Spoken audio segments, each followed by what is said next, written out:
November. I am so excited to be setting up my November budget with you.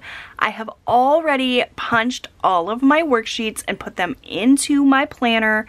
I am using worksheets from my Harvest collection, which are available on my Etsy shop. It's this gorgeous autumnal pattern with red accents. So beautiful. I have dated and undated versions of these worksheets available in lots of different styles. So if you're interested in getting your own version of these worksheets, you can head on over to my Etsy shop and check them out. I've got them all punched and ready.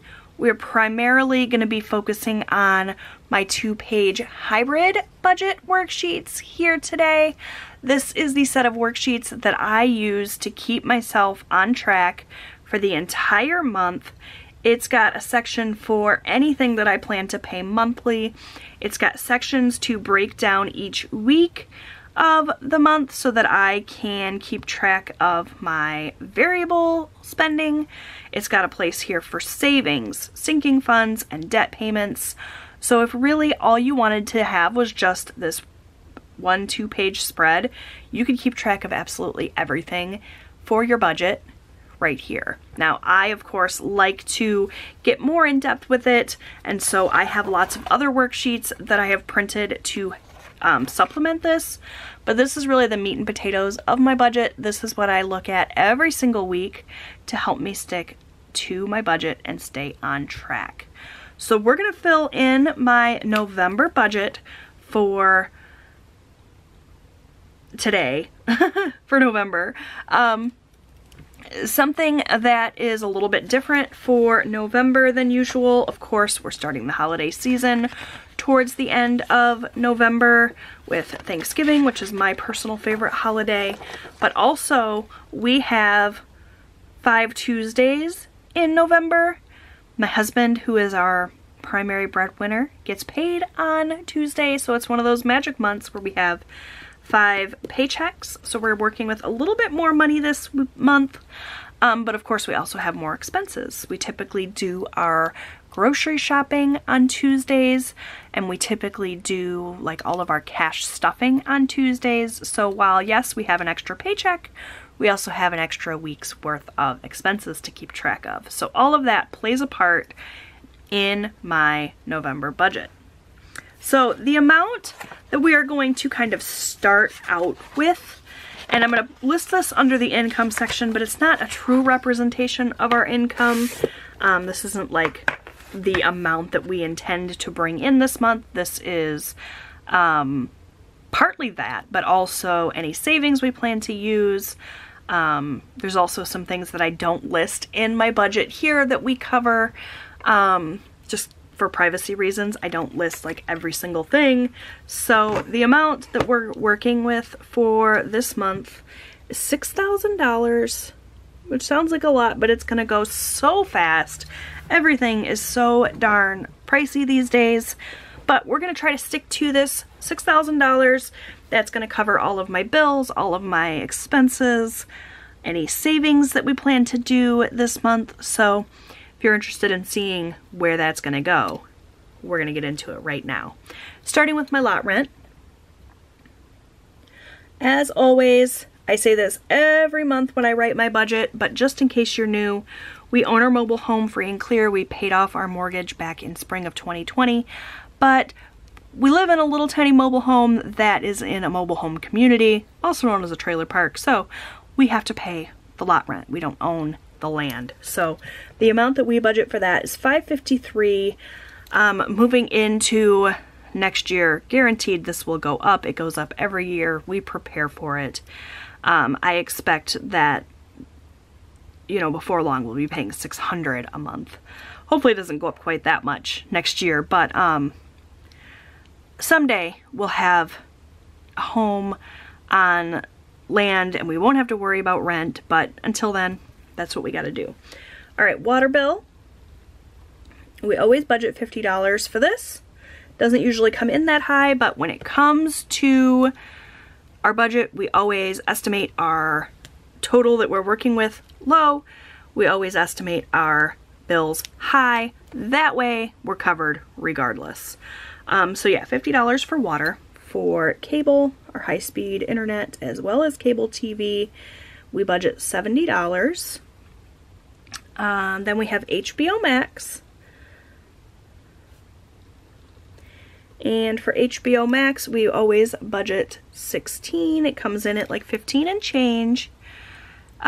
Boost Mobile, this is our phone. We know for sure that that always comes in at $120. That's like a fixed expense. So we always budget $120. Then we have our utilities. We have DTE, which is our electric company. We're on a budget plan with them, and we know that that bill is going to cost $203. It's the same every month. Highly recommend you get on your utilities budget billing if your utility company offers that. It really makes it easy to know for sure ahead of time what you're going to have to pay. They just take like an average of how much you've used throughout the year, and they divide it up into equal payments. That way you're not spending a small fortune in the summer when you're running your air conditioner, and then, you know, a lot less in the winter. This just makes it a nice even number, and it makes it easier to plan for. We're also on a budget plan with our Michigan Gas, which is the gas for our home, and we pay $67 a month for that. I have my Planet Fitness membership. My son Austin and I really enjoy going to the gym together. I just walk on the treadmill real slow. I have a bad back. I can't do a lot, but he has been loving lifting weights. So we go together practically every weekday. He lifts weights, I take a little walk, and it's great. And that's $10 a month. Next, I have my husband's motorcycle insurance. My husband has an older motorcycle. It's got full coverage insurance on it, but it's like so cheap. We budget $18 a month for that. Then car insurance, which is not so cheap. We live in Michigan where the insurance premiums are like the highest in the country. And we pay $205 a month for that, or at least that's what we budget. YouTube Premium. I just got the email saying that YouTube Premium is going up, which is such a bummer. I really considered canceling, but I love my YouTube Premium. I watch YouTube more than anything else. I'm a huge YouTube girl. I also use YouTube for YouTube Music.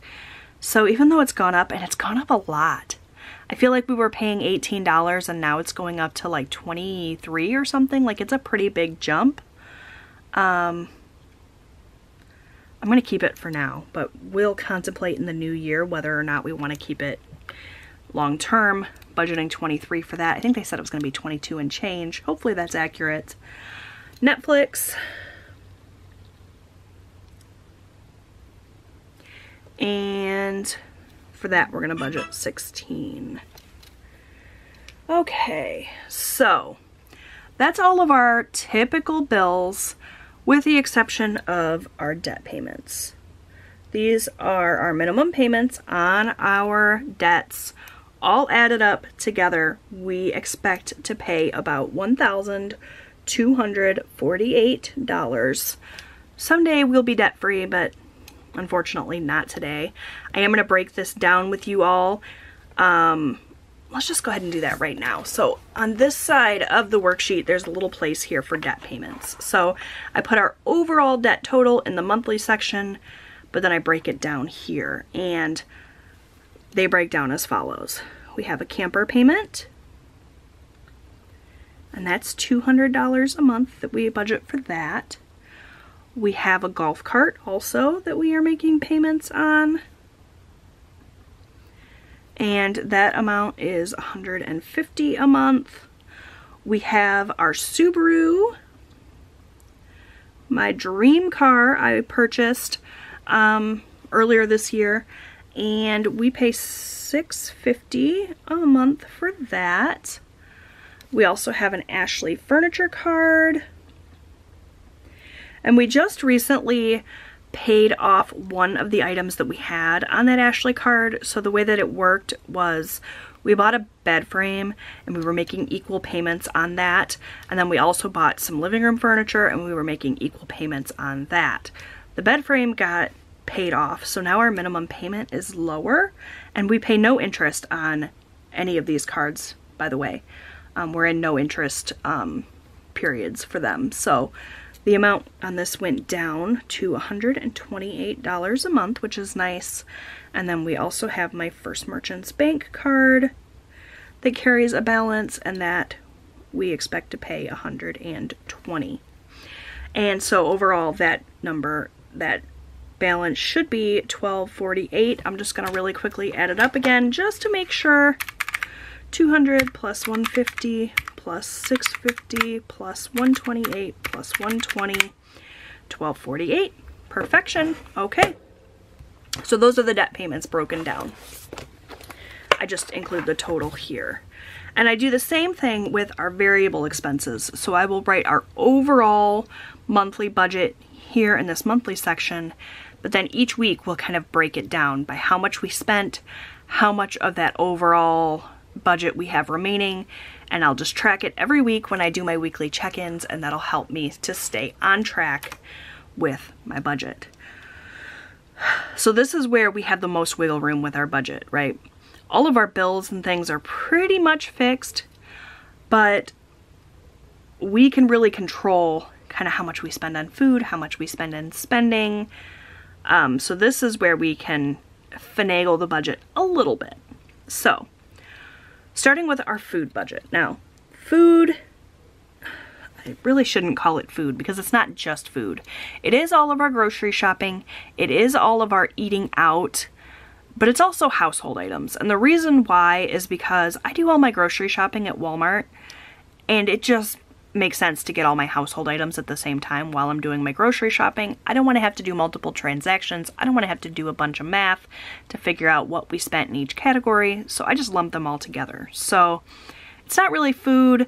Somebody suggested I could call it sundries, but it also includes eating out. I don't know, maybe I should break it back out and not have it include eating out and do eating out separate.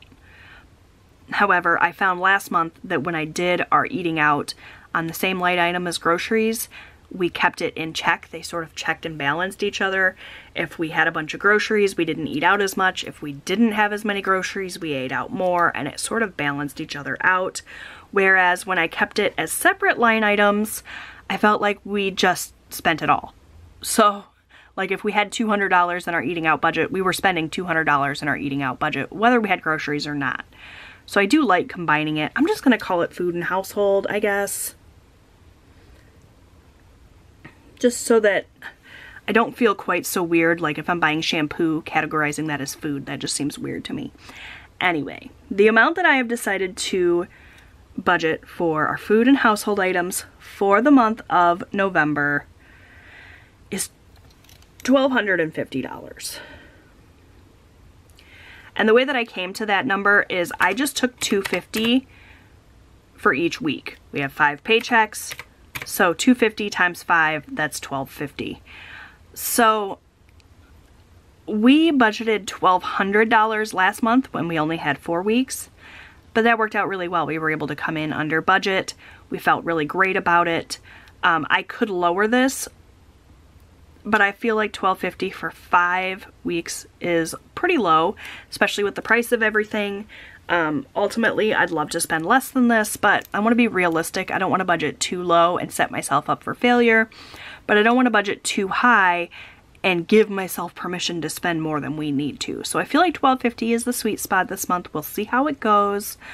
Obviously, we do have Thanksgiving in there, though I do have a sinking fund I can pull from, a holiday sinking fund to help with Thanksgiving. We also have my birthday in November. My birthday is November 7th, so we might want to go out for a nicer meal, but I also have a sinking fund I can pull from for that. So I feel like we'll be okay. We'll have to see. All we can do is shoot for this and hope for the best. Let me know what you budget for your family for food, eating out, household. I'd love to hear from you. We're a family of 4. We're living in Southeast Michigan. I know your location kind of dictates how expensive things are. $1,250, I'm hoping that'll be enough. I figured like $200 for food and household items, $50 for eating out, although we're not breaking it out that way, but that's how I came to that number. Enough rambling. Let's talk about gas. So for gas last month, it was a pretty tight budget. So I decided this month I was going to give myself $60 a week for gas. 60 times 5 is $300. I may not need 60, but I want to be covered. Gas is not one of these things where I can just like run out of money and say, okay, I'm done driving. There's places we have to get, so I'm budgeting high in hopes that we'll come in under budget, but I want to be prepared just in case we need all that gas. Next we have spending, and there's a little bit of math I have to do here for spending. So my husband, he gets $60 a week for his spending money. I get $40 a week for my spending money, and my son Austin gets $25 a week for his allowance. So that's a total of $125 a week times 5 weeks, $625 in spending money. That seems like a lot, but that's kind of the sweet spot for what we need to feel like we're not being completely deprived. We've definitely taken less spending money during other points in time in our debt-free journey. That's kind of where we're at now. We might consider lowering that amount for 2023 when we really buckle down and try to get back to paying off our debt. Right now, we're just kind of trying to make things work and adjusting to inflation and everything, so we haven't really been focusing on paying off debt, but in 2023 that's going to be our big push to pay off our debt, so we might readjust that in the future, but for now that's where we are. Alright, and then we have miscellaneous. For miscellaneous, I think it was $40 a week times 5, yes, a total of $200. So miscellaneous is just for anything that comes up that we didn't budget for. It happens every month. There's always something. So that's that. I like to get a subtotal because these are all the things that we have to have. And then from that subtotal, we subtract out that from our $6,000 and see kind of what we have left to work with for savings and what we have left to work with for sinking funds. So let me really quickly just get, I'm gonna use a highlighter for a subtotal. I did this last month and it worked out pretty well for me. So I'm just gonna highlight this very sloppily apparently. And that'll be my subtotal. Let's add this up and see where we're at. So we have 553 plus 50 plus 70 plus 16 plus 120 plus 203 plus 67 plus 10 plus 18 plus 205 plus 23 plus 16 plus 1248 plus 1250 plus 300 plus 625 plus 200, $4,974. That's everything that we have budgeted for all of these have-to-haves. And then what we have left then, minus 6,000 minus 4,974 is 1026. So that 1026 then we can break down into sinking funds, what we want to set aside for our sinking funds, and what we want to set aside for savings, as well as anything unbudgeted. So last month we did have some unbudgeted items, so I am going to put the line item in here just in case, though we're not going to budget anything for unbudgeted. Let's talk about savings and sinking funds. So for me, it's not the same for everyone, but for me, I differentiate savings and sinking funds basically just thinking about how long I'm going to save the money for. So sinking funds are more like short-term savings, things that I expect will come up within a year. So things like setting aside money for our annual camper payment or campground payment. Christmas happens once a year, that sort of thing. Savings is more longer term. Right now we are saving for my youngest son's car. He'll be 16 in January of 2024. So we are setting aside money a little bit each month so that when he turns 16 we can buy him a car. That's the deal we made with him. He pays for driver's training, he pays for insurance and gas and all the things. Car maintenance will pay the actual car. He's been saving diligently for his portion. We've been saving diligently for ours. So that's why they're on different line items. Sinking funds, we're not saving quite as long as savings. Let's talk about savings. So in order for me to save for my son's car, I have been doing the 50 envelope challenge. Basically, I have 50 envelopes. I started the year with 50 envelopes. I numbered each one 1 through 50. And each week I pull an envelope and that's how much I save for the week. I just counted out how many envelopes I have left. So we know we have 5 paychecks in November and then we have 4 paychecks in December. So there should be 9 envelopes here, but there isn't. Somehow I messed up. There's more than that. So we have 1, 2, 3, 4, 5, 6, 7, 8, 9, 10. So there's 10 envelopes left. So I'm going to choose 5 envelopes to stuff this month, and then I'll have to stuff 5 envelopes next month in order to finish the challenge by the end of the year. I must have skipped some weeks, which is, you know, very consistent of me because I always manage to mess something up.